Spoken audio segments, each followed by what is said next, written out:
Эта уникальная история началась в 1987 году в маленьком американском приюте для животных штата Монтана.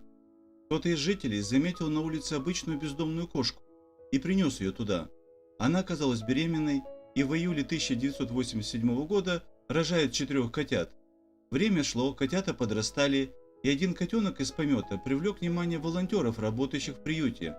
У него были дивные зеленые глаза и странный внешний вид. Он явно отличался от всех остальных своей шерстью.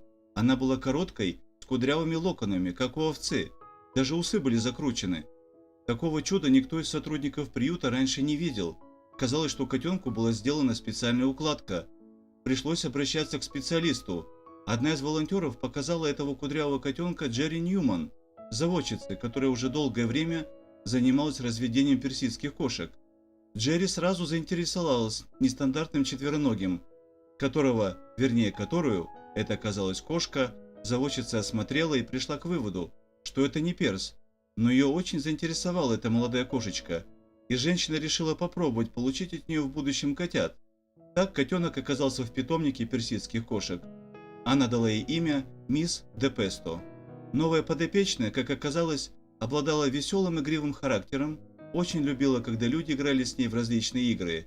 По мере взросления Джерри все больше приходила в изумление от ее внешнего вида. По ее словам, она была поражена необычной шерстью своего питомца.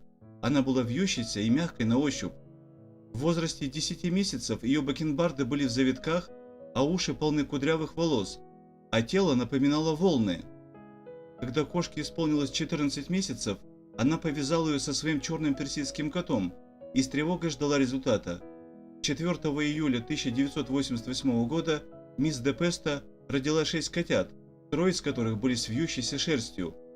По результатам первой вязки стало ясно, что речь идет о доминантном наследовании гена, то есть достаточно одного партнера для спаривания, у которого есть такие локоны. В противоположность таким породам, как Девон Рекс, Корниш Рекс, Герман Рекс, локоны которых наследуются рецессивно. Это была сенсация. Что особенно интересно, заводчица продолжала наблюдать за матерью мисс де Песто. Так вот, все котята из последующих 5 пометов от этой кошки были с обычной шерстью. Больше не было обнаружено ни одного кудрявого котенка.